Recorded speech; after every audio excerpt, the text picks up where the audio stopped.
মহান স্বাধীনতা এবং জাতীয় দিবস 2025 উদযাপন উপলক্ষে আয়োজিত আমাদের মাঝে জাতীয় বীর মুক্তিযোদ্ধাদের অংশগ্রহণে বীর মুক্তিযোদ্ধাদের সংবর্ধনা অনুষ্ঠানে আমাদের মাঝে উপস্থিত উপজেলার সম্মানিত বীর মুক্তিযোদ্ধাবৃন্দ, আমাদের মঞ্চে উপস্থিত আছে উপজেলা স্বাস্থ্য পরিবার পরিকল্পনা কর্মকর্তা মহোদয়, দাউদকান্দি মডেল থানার ভারপ্রাপ্ত কর্মকর্তা মহোদয়, আমাদের উপজেলা ইঞ্জিনিয়ার মহোদয়, আমাদের উপজেলা পর্যায়ে বিভিন্ন বিভাগের কর্মকর্তা বৃন্দ এবং অন্যান্য সম্মানিত উপস্থিতি।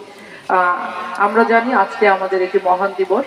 1971 সালের 25শে মার্চে প্রথম গণহত্যা শুরু হয়। সেই গণহত্যার সূত্রপাত ধরে 26শে মার্চ বাংলাদেশের স্বাধীনতা ঘোষণা করা হয়। সেদিন থেকেই আমরা বাংলাদেশকে স্বাধীনতা দিবস হিসেবে 26শে মার্চকে আমরা অংশগ্রহণ করি এবং আমরা পালন করি আমাদের একটি জাতীয় দিবস হিসেবে। এবং এই অর্জনের মূল কাণ্ডারি হচ্ছেন আপনারা যারা আমার সামনে বসে আছেন।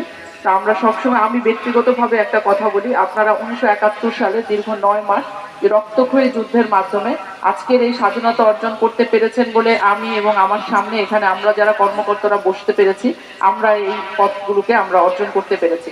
আপনারা যদি সেই দিন দেশটা স্বাধীন করতে না পারতেন তাহলে কিন্তু আমাদের মতো অফিসাররা আজকে আমরা অফিসার হিসেবে দাঁড়াতে পারতাম না।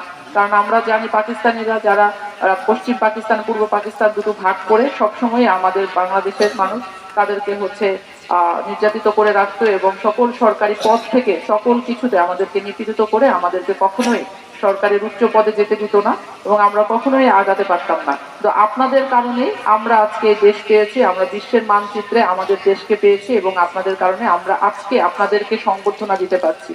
তো আমরা এই আসলে ঋণ আপনাদের কাছে শোধ করার নয়, আমরা হয়তো মুখে বলি বা আপনাদের জন্য আমরা যেটুকু করি সেটুকু আসলে আমার কাছে মনে হয় যে আমরা তেমন কিছুই আপনাদের জন্য করতে পারি না। আমাদের আরো অনেক কিছু করার আছে এবং আপনারা যারা আজকে এসেছেন আমি কৃতজ্ঞ আপনাদের প্রতি। আপনারা তখন তরুণ ছিলেন, 1971 সালে যারা তরুণ হিসেবে যুদ্ধ করেছেন আজকে তারা বয়োবৃদ্ধ, আজকে তারা শারীরিকভাবে অসুস্থ।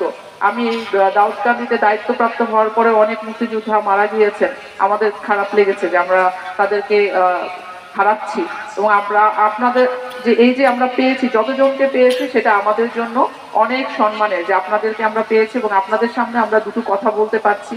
এবং আমরা প্রত্যাশা করব যারা আমাদের সামনে উপবিষ্ট আছেন তারা শারীরিকভাবে সুস্থ থাকবেন, যাতে আপনাদের কাছে আমরা আমাদের স্বাধীনতা সম্পর্কে আরো অনেক কিছু জানতে পারি। আমাদের তরুণ প্রজন্ম আছে যারা আপনাদের মাধ্যমে জানবে এবং আপনাদের হাত ধরেই আপনাদের সেই স্বাধীনতা যুদ্ধের যে আপনাদের আবেগ ছিল, আপনাদের যে একটি উৎসাহ বলবো, সেটা নিয়ে আমাদের নতুন দেশ আমরা গড়তে পারি, দুর্নীতিমুক্ত বাংলাদেশ আমরা গড়তে পারি এবং সবাই আমরা আমাদের দায়িত্বটাকে যথাযথভাবে পালন করতে পারি। আপনাদেরকে আমরা চাই সুস্থভাবে থাকবেন এবং পরবর্তীতে যে কোনো প্রোগ্রামে আমরা যেন আপনাদের এই উপস্থিতি থেকেও আজকে যারা অসুস্থতার কারণে আসতে পারেননি তারা যেন সুস্থভাবে আমাদের মাঝে আসতে পারেন, আমরা তাদের সাথে সম্মান দিয়ে কথা বলতে পারি, তাদেরকে যথাযথ সম্মান জানাতে পারি, আমরা সেই সুযোগটা চাই। আমি আজকে রোজার দিনে আর কথা বাড়াচ্ছি না, আপনারা সবাই অনেকক্ষণ ধরে ধৈর্য ধরে বসে আছেন, সবাই ফিরবেন।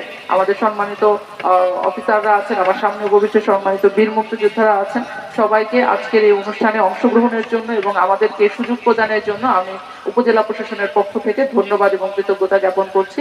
আমি সবার কাছে আবারও আমাদের সকলের জন্য দোয়া চাচ্ছি এবং সামনে আসন্ন ঈদ উল ফিতর, আমি সবাইকে অগ্রিম ঈদ উল ফিতরের শুভেচ্ছা জানিয়ে আমার আজকের বক্তব্য শেষ করছি।